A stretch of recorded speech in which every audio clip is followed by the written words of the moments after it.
Welcome to the Historical Romance Sampler Podcast, the place for you to find new historical romance books and authors to fan over. I'm award-winning historical romance author Katherine Grant, and each week I'm inviting fellow authors to come on and share a little bit of their work and themselves. They'll read a sample of one of their books, and then I'm going to ask them a bunch of questions. By the end of the episode, you'll have a sense of what they write and who they are. Hopefully, you and I both will have something new to read. So what are we waiting for? Let's get into this week's episode.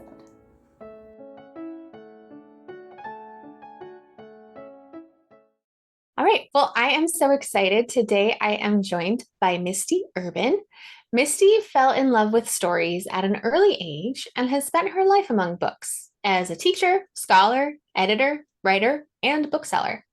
Her favorite stories take you new places, teach you new things, and end with a win. She especially likes romances about unconventional heroines who defy the odds and the unexpected heroes who woo them. So that's mostly what she writes. When she puts down the book, she likes to take long walks, drag her family to new places, or hang out around water, dreaming up new stories. Misty, I'm so excited to have you today. I'm delighted to be here. Thanks for having me. Yeah, I know you're going to read from one of your historical romances that is set in the Georgian era. Can you Yes. tell us a little bit about that? Sure. I wanted to read today from The Forger and the Duke. This one just came out in March, and it is set in Cornwall. It begins in Cornwall, but mostly set in 1776 London. It features, the part I'm going to read features Malden Gray, who is aspiring to the bar and is the bastard son of the former Duke of Hunsdon. He is trying to get guardianship of his three young wards, his younger half-siblings, and he's being fought on this in the court by the Duchess, who he thinks is supposed to be taking care of the children, but she just cleaned out the coffers of the estate and left for the continent with the steward. He's recently found this out. He goes in search of the children, cannot find them, finally locates them outside of the house that he doesn't recognize. So he storms in and he sees a woman feeding them cakes and tea and accuses her of kidnapping, which isn't actually what happened. The children have gone in search of their tutor, Joseph Illingworth, trying to seek his help. He wasn't home, but his sister, Amaranth, who is a copyist, is. She's working on her latest commission. She welcomes the children in, she feeds them, and when Mal sees this happening, he asks her to come back to Hunsdon House to help him sort out the disarray that the house is in right now because he has no idea what he's doing, and she seems like a very capable sort of young woman. So I thought the scene I would read is after the dinner and the children have somewhat introduced themselves, then Mal and Amaranth are in the old Duke's study having a conversation about how to fix all of this. Shall I begin? Yes, take it away. All right, The Forger and the Duke. If anyone wants to follow along at home, I'm on page 71. My brother Joseph can make the necessary arrangements. I cannot think you welcome me poking my nose in your business, Amaranth said. Truth, he wanted her nose in every other part of her in his business. No. Mal struggled to cut through the haze clouding his thoughts. No, he did not want her prying into his affairs, as attractive as her nose was. Your brother does not seem to have been aware of what was going on here any more than I was, Mal managed to point out. A small line appeared between her deep-set, altogether too perceptive eyes. She pressed her hands together as if she were a medieval nun at prayer. Things have been deteriorating for quite some time, from what Ralph could tell me. I cannot say how long it's been since the children had a proper meal. Their nurse left days ago, yet my brother noticed nothing. The boys would have had too much pride to tell him anything was wrong, Mal said. A new, heavy weight on his chest pressed close those snaking tendrils of desire, putting them back in their proper place. Ever since their father died. He studied the amber liquid in his glass, avoiding her gaze. I suspect things have been deteriorating at least since then.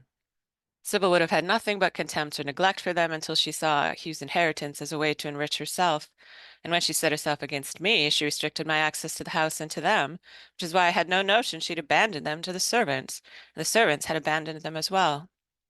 Mel looked at her in appeal. She couldn't blame him any more than he blamed himself. He'd gotten so caught up in his own concerns that he neglected to look in on the children he meant to make his wards, children who shared his blood. He saw no contempt in her expression, only a look of puzzlement as she studied his features. He was your father, too, she observed. You must feel his loss in some way. Mel upended the last of his brandy.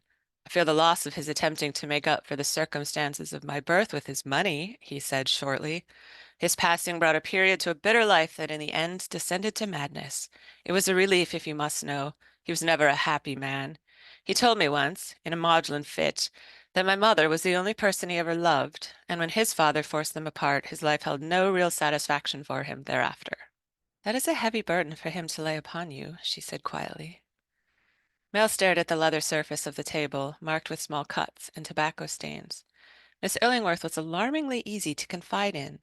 No wonder the children had unburdened themselves to her at once, when they came to enlist the aid of her brother and found him not at home. And why had they not come to Mal? That omission stung more than being left without the funds to support them, or himself. She picked up a small portrait that sat on a delicate table placed between two chairs. The face of a hauntingly lovely woman with delicate features and clouds of hair stared distantly from the frame. Mal stared back. His mother had always been half angel to him, fragile and luminous from the illness that eventually claimed her life. All the times his father had called him into this study for a raking over about his wild ways and unknown future, Mel had never seen the sketch. He wondered who had done it and when. Was this her? Amaranth asked. I see a resemblance. Yes, that was my mother, Marguerite. She startled and nearly dropped the silver frame. Her fingers were graceful but strong, like the rest of her, with ink staining the tips and a streak of gold along her thumb.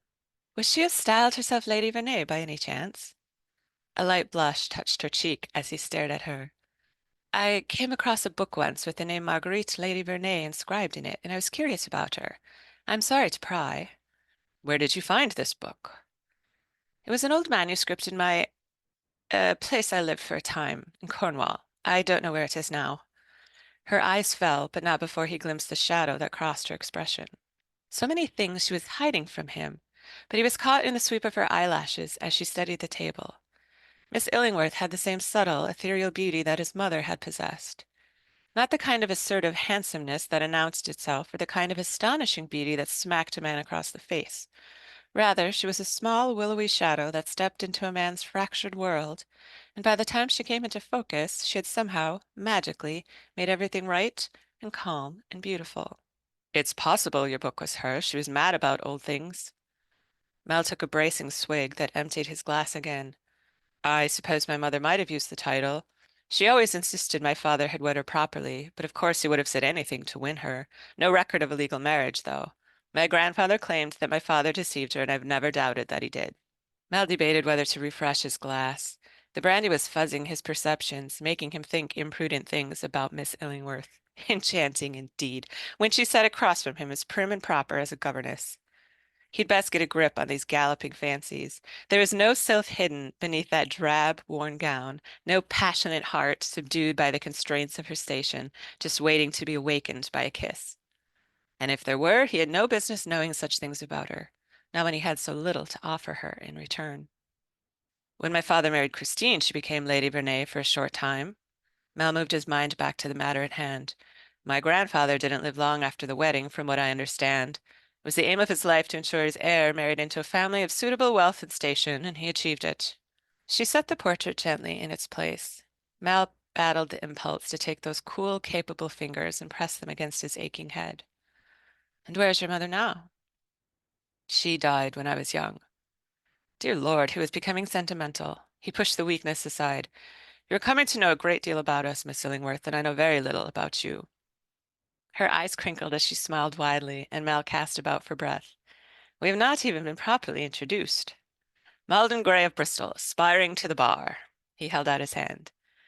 Malden, she said, and a silken quality in her voice made him shudder, as did the slide of her fingers as she placed them in his. There's an Anglo-Saxon poem about a battle at an English ford called Malden. One of those manuscripts sadly lost in the Cotton Fire, actually. You haven't told me your name. Miss Amaranth Illingworth of St. Clair, Cornwall. Copyist. My father was very fond of classical antiquity, so he chose a Greek name for me. He gave my mother the honor of naming my brother.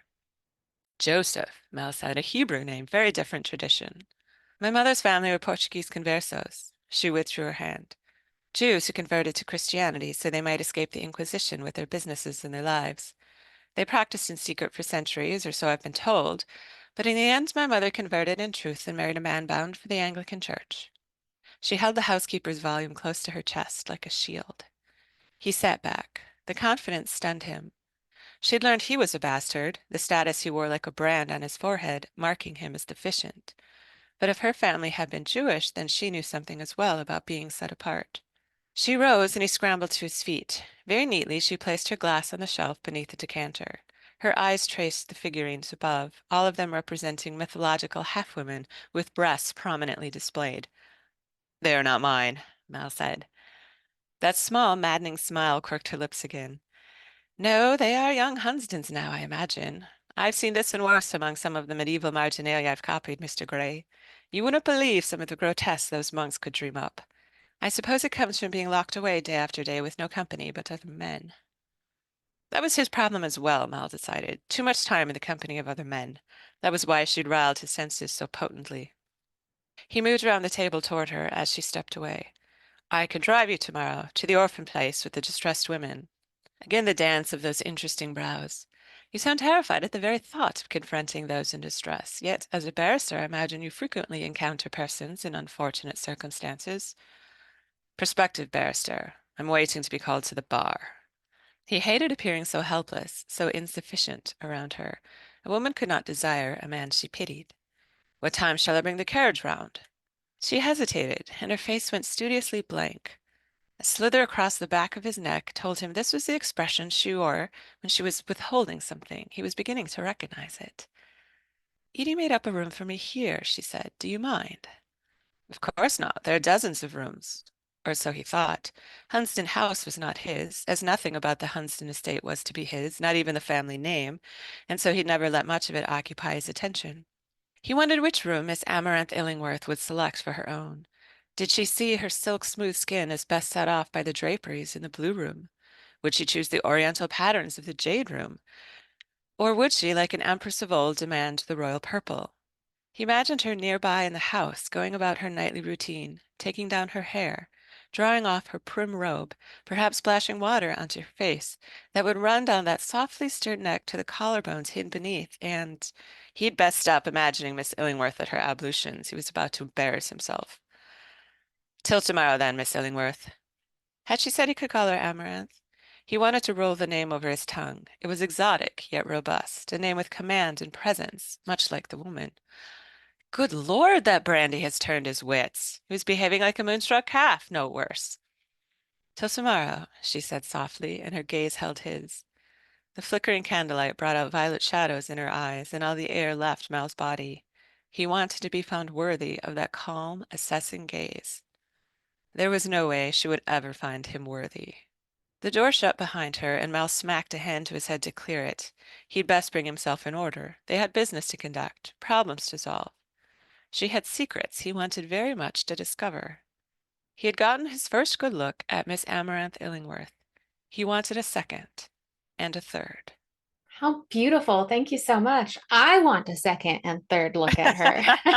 Yay! I'm so happy to hear that. Well, I have a lot of questions for you about this passage and about your career, but first we're going to take a quick break for our sponsors. Hey samplers, it's Katherine Grant. I am interrupting this episode to tell you how to get a free book, The Viscount Without Virtue. First, go to bit.ly/HRSFAN. Go through the checkout process. This is where you add the promo code HRSFAN. As your last step, just download your free ebook to your e-reader. All right, well, let's get back to this week's episode. All right, and we are back with Misty Urban, who just read a sample from her book, The Forger and the Duke. And I know from your bio and also from reading your website that you are you have a PhD in medieval literature. So in that passage that you read, I picked up that there's an allusion that Maldon's name is alluding to, but I don't know it. Can you tell us the deeper meaning of the name Maldon? So there is a whole body of beautiful poetry in Old English, and I studied that for my master's degree.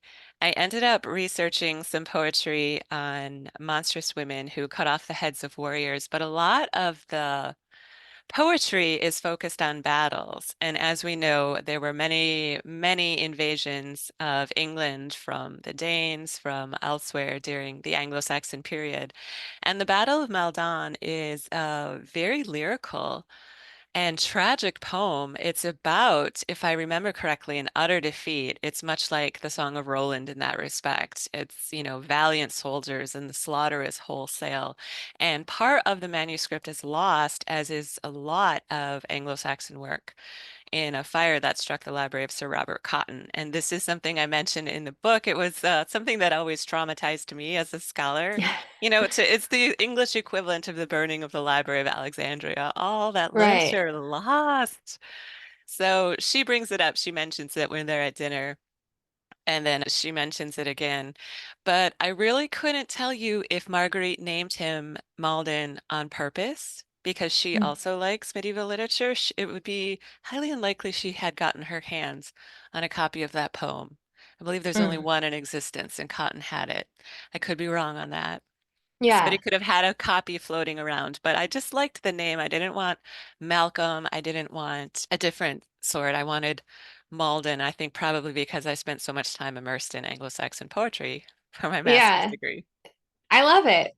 I love also that it's important, it's significant that Amaranth knows it, and that's telling us about her as a character, while also kind of cluing us into this literature history.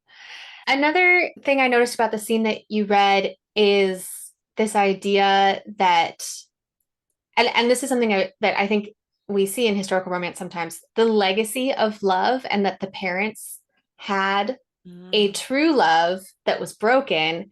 And so Mal is kind of processing that and suffering through that. And I guess my question is, you know, was there a lot of intentionality behind that theme? Part of what I love about this period is just the variety of circumstances and the the paths to power and the way that your birth defined your class so far, and yet there was so much tension attendant upon those who crossed these borders.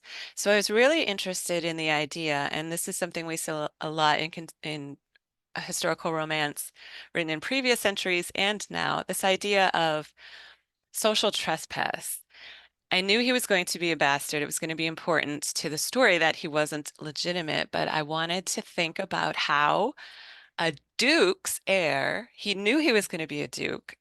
Why would he promise marriage to a woman so far beneath him? She is a haberdasher's daughter, I think is what I made her, or some sort of, genteel but not very rich or lucrative trade. Would have promised her? Why did she believe him? And what happened? Why does she think they were married when, of course, he would never have done that? He wouldn't have had his family's approval. As we find, his father forces him apart. So we actually do see these social climbing marriages, and they created these ripples of gossip and astonishment inside of the era. And I thought it would be just really fun to make that gesture in the book, to work in those realities that families were not nuclear. You had women dying all the time of childbirth. You would often have a duke who had three different wives. It wasn't a big surprise. So I just wanted to Yeah. play with that opportunity in the actual historical record. Yeah, well, it's really interesting. It also makes me think of the Prince Regent who, married his love. Well, he kind of blackmailed her into marrying him, and she was Catholic. So it was literally illegal for them to get married, and this was never going to go Really? forward. And yet they did it. All of George's children had these clandestine or illegal marriages, almost all of them. Kent's the only one who goes off, and then he doesn't even have a son, he has a little daughter. It's so the family interesting. It's just so it's so productive for fiction writers. Well, that's a segue into another question I have for you, which is that you write historical romance across multiple eras. You write contemporary romance. You write creative nonfiction. You write creative short stories. So when you're in this world of fiction thinking, what pulls you into a story and what factors help you determine what kind of story it's going to be?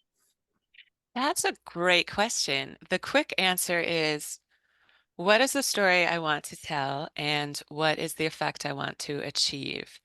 If I want something that I can be more experimental with and I can probe the darker undersides that lends itself to literary fiction, I haven't tackled the literary novel yet. That seems to me like a very intricate sort of thing, but I'm very attracted to the thought, and I'm no doubt going to try one at some point.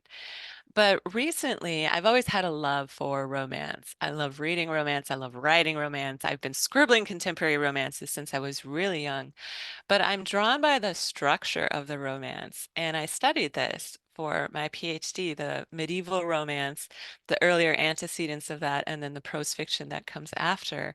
The themes attracted me. It's love, it's passion, it's adventure. There's always obstacles, there's always reconciliation.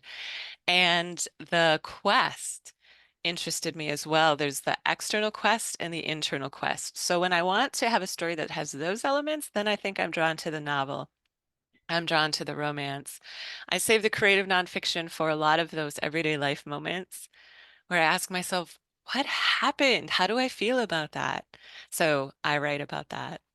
And then every once in a while, I still do some medieval scholarship just to keep the skills sharp because I do love research and I do love analysis. It is actually fun for me. I don't Well, know that's why. great. And so, do you think, like a modern day romance reader, if we were able to read medieval language, would we pick up a medieval romance and be like, oh, yeah, this is a romance? Or is it the kind of thing that, you know, has been used as a different word throughout the ages? When we think about the conventions of romance now, they come very much from the period I'm writing. They come very much from Pamela, Richardson's Pamela, Jane Austen's courtship novels, a bit of the Brontes and their wild Gothic passion and longing. And so those beats of the story are probably more modern. If somebody picked up a medieval romance, and there actually are some, I worked a lot on the tale of Melusine. It was translated into English around 1500, and it's also has a wonderful modern English translation from the French. And if somebody picks it up, they would say, this is so wild and bizarre. Fairies, kings being imprisoned in mountains, curses, women who turn into a serpent from the waist down, one day a week. And then there are the Crusader romances where you go off and you battle, and there's just so much cultural tension and prejudice that's being worked out there. Thousands of people being slain. There's Geoffrey the Great Tooth, who's a little bit monstrous. There's penitential work in medieval monasteries. There's some elements that are very strange, but the emotion of it, the magic, the mystery, the fantasy, the idea that you can walk into a separate world, the idea that heroes aren't pure, but there's this kernel of darkness in them, I think all of that would appeal. I really do. Yeah. So that makes me wonder two things. Number one, will you ever write a historical romance set in medieval England? And number two, will you ever write a romance that is really pulling from the conventions of medieval romance? I hope to, will say yes. I hope to do both of those things. There's so many medieval romances that I would love to work into modern retelling, the way people like to go back to Beauty and the Beast or those fairy tales. Yeah. There's just so much material out there that I think because it's bizarre and because it's inaccessible, that's been holding me back. I really would love to write a romance based on Melusine, but how do I deal with the fact that she turns into a fairy? She's a snake from the waist down one day a week, you can't escape it. Her husband finds her in her bath and there she is splashing her big long tail. It's a really pivotal moment in the book. So once I figure out how to make those bizarre moments, metaphors that will translate, then absolutely yes. The thing that's holding me back from medieval fiction is that I've spent too much time in the history and I'm too Mm, worried about changing anything. In the Georgian period, I'm like, we'll just miff this a little bit. I feel freer to yeah. change that, even though, I've taught it, I've studied it and the rest of it. But the medievalists, I feel like my medievalist friends are on my shoulder, like, no, that it's more important to get the history right if I'm writing historical romance in the medieval period. But eventually I'll reach a point where I'll be able to kind of distance Yeah. myself. So, Well, I think, no. we've got orc romances, we've got vampires and werewolves. I think you can bring in a fairy snake. Why can't you have a fairy snake? Where are all the fairy snake women, anyways? And So I'm also curious about your experience being a, scholar in the literary world and then also having this love of romance. I think there's a stereotype that I have that there's kind of snobbishness around romance. Yes. So have you been on a journey about that? Or you said you've been writing romance forever. So have you just kind of let that fall, go off your shoulders? That was a struggle for a long time. So when I entered MFA workshops, I hid the romance writer part of me very Mm-hmm. deep down. I hid the little girl who read a lot of Harlequin romances. It was okay to say I fell in love with Jane Eyre because that was literature. I could study Jane Eyre. But the reason I was drawn to medieval romance, which, by the way, was demeaned in its own time. People were like, oh, and then they read a romance and that's going to ruin their minds. There's an echo of that in the print culture of the 18th century. All those Mm, stereotypes about those maids who are reading by the fire and getting ideas. And then they'll just be hysterical or you can't reason with them. There's that idea that indulging in fantasy destroys your ability for logic. That's just mm, fundamental to a lot of assumptions that are made about literature, about women, about people, about the world. And after a while, studying the medieval romance, dealing with what the monks had said about it and the scholars had said about it, and then reading and teaching inside of the early modern period and then the 18th century and seeing what people had said about the prose novel, I just claimed it. I'm like, I love this. I want to write romance. It turned out I had a really tough journey to figure out the structure of a novel, having been trained in the short story. So mm-hmm. that was a different thing to tackle. But I was getting my MFA at Cornell University at the same time as I was doing my PhD. So I would Oh, start wow. floating the idea like, what if I wrote a fantasy? What if I wrote a romance? And just, I just started laying those little seeds. So I don't think anybody from my MFA cohort was terribly surprised when I came out. And then it was a few years later after the degree published a romance. They probably said, we knew it all along. We saw this coming. So now I just own it and I will still, I'll give my book as a gift and someone in their family will say, "Oh, that's, a smut book." And I'm like, "Yes, it is. Why is fantasy bad? Explain to me why it's wrong to escape Yeah, into a book." right. And why, if there's some sexiness in a romance, it's labeled smut. But then John Updike in the It's literature. the witches of Eastwick, they're like having threesomes, and it's like, let's study this. Yes, I think the thing that dismisses romance is the happy ending. Honestly, I don't even think it's the sex. I think it's the happy ending because it's unrealistic. So I think that's why it still gets degraded. Those things go hand in hand. It's indulging the passions of women, it's exploring women's sexuality. There's always something really dangerous about that, even in our day and age, I would argue. But happy ending, inferior, not real Yes, life. So yes, fantasy. That's my yeah. theory. Just floating it out there. I like it as a theory, not as a reality. Right? All right, well, now we're going to find out how much of a rule breaker you are with the segment Love It or Leave It. Do you love it or leave it? Protagonists in the first 10 Do you love it or leave it? Protagonists meet in the first 10%. I think with the romance, you have to have that. I think it's a demand of the structure. The story is going to be the unfolding romance. There's one protagonist, I'm assuming there's two leads, one protagonist journey, the other protagonist journey, but they have their journey together. And you want to start that soon. You want to get that curiosity and suspense established right away. So love it. Love it or leave it? Dual POV narration. I like it across the board. I like getting into the heads of other characters because they reveal something that we've been suspecting or have been missing from the first. And especially for romance, I am currently writing male-female romance. So I really like being able to see the two, him and her, fall in love, what they like about one another, what's their vulnerabilities are. They kind of confess that to themselves, if not to one another. So I think it's a really good way to deepen the dimensions of the story. I love it. Yeah, it's just so juicy. And especially when one character is vulnerable about something, and then the other character in their head, without knowing they're vulnerable about it, is like, I'm really into that. Yes. So then So you're good. just planting those little seeds. Ooh, that's good. I'm writing that down. Great tip. You're a pro. All right, love it or leave it. third person past tense. I prefer it for romance. I really do. Philippa Gregory with her present tense. I'm like, Philippa, just put it in past tense already. It's not gaining you anything. I resist that present tense a lot when it's just standing in for past tense.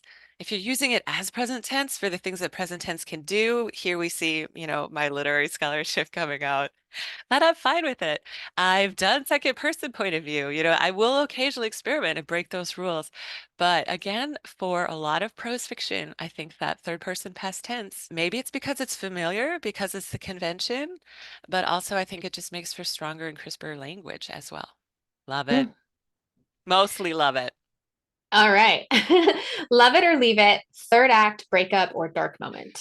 Oh my gosh. In a Facebook group I'm in recently, someone just posted, "Can I have a romance without the third act breakup?" And my immediate reaction was no, that's a requirement of the structure. It's gonna get you through that third act if you don't have the dark moment, the despair, the heroic quest that's the point of no return. And then I thought, well, maybe you don't need where it looks like they're breaking up, but you do need something that shifts the stakes of the story. You have to have that dramatic suspense, if you ask me. And again, I'm looking at structure. So in The Forger and the Duke, there is a moment where it looks like a breakup. There's a moment where he realizes she, spoiler alert, has been forging manuscripts. She's been copying manuscripts. And he's a barrister. He can't condone this. So he walks out and there's heartbreak. But then they get brought together at the end by a shared concern, and there's a big courtroom battle, and it was a lot of drama. It was a lot of fun to write. And they realize that they're both going to bat for one another. And he's reinterpreting, he's arguing for the law. Well, what is forgery? What is copyright at this time? Copyright was a very fun historical research moment.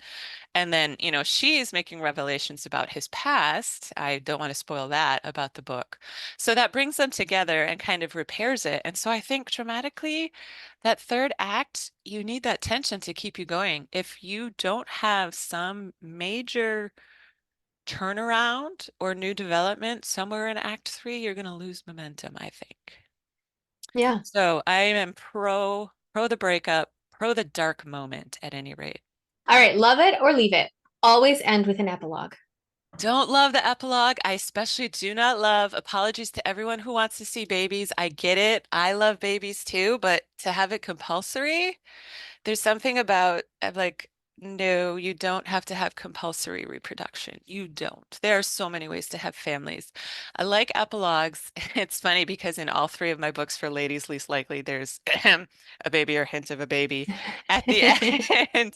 But I justified it that it's necessary for the story. I like when an epilogue wraps up a question that wasn't important to the plot, but maybe matters to the world. And it just gives a new sense of completion or resolution. So I like epilogues that do that. Well said. All right. Love it or leave it. Share your research in the author's note. Some of your research.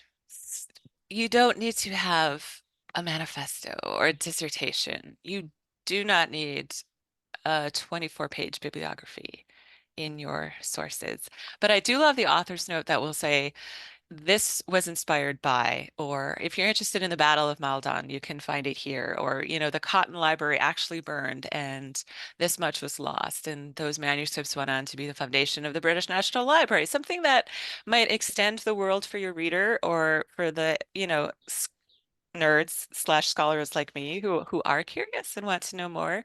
You can leave those tips. But think of it as another journey. I tell myself, think of it as another journey you're going on with the author. It's not a vita that you have to give to justify anything. It's still fiction. And telling that to Yes. myself who wants to write medieval romance, it's fiction. Right. It doesn't have to be. This is what actually happened. Yeah. Mm-hmm. All right. Well, and are there any other romance rules I didn't ask about that you do enjoy breaking? It's sad to say that I mostly abide by a lot of the rules, but again, in the writing and the conventions of romance, these are tried and true things that work. These are the things they love. There's a reason they are the conventions. And, genre fiction gets a bad rap because of that, but the satisfaction of our story is tied to those conventions. So I think in some respects, you do want to have those beats, you do want to have those story arcs, you do want to follow the rules to some extent. But inside of that, if you can be playful, if you can be fun, if you could have a little humor, I'm all for it. I love reading those kinds of stories. Yeah. Awesome. Well, I think you're pretty much a rule follower, but very thoughtful about it. I love the way you've broken down all of that. An intentional rule follower, not out of fear of Yes. punishment. I choose to follow the rules. Yes, exactly. That's me. You see me. I feel so seen. Well, Misty, this has been a really fantastic conversation.